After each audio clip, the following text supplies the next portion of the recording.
প্রথম Gen Z MLA হিসেবে গড়লেন ইতিহাস। নির্বাচনে দাঁড়িয়েই 11,000-এর বেশি ভোটে হারান প্রতিপক্ষকে।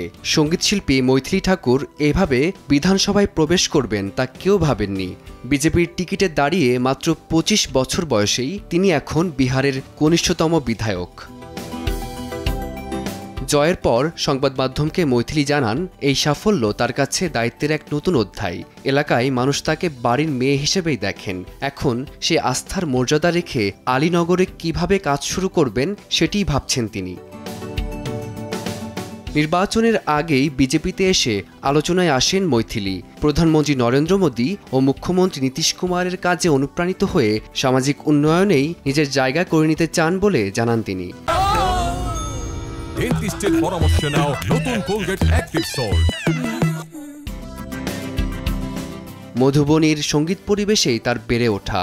বাবা দাদার কাছে পাওয়া প্রশিক্ষণ তাকে করে তোলে আরও পরিণত কণ্ঠশিল্পী। রাইজিং স্টারে রানার আপ হওয়া কিংবা ভাইদের সঙ্গে গাওয়া গান সব মিলিয়ে তার পরিচিতি অনেক আগেই গড়ে ওঠে সামাজিক মাধ্যমে। সেই জনপ্রিয়তাই শেষ পর্যন্ত ভোটের মাঠেও তাকে বাড়তি শক্তি দিয়েছে বলে মনে করেন তার ভক্তরা।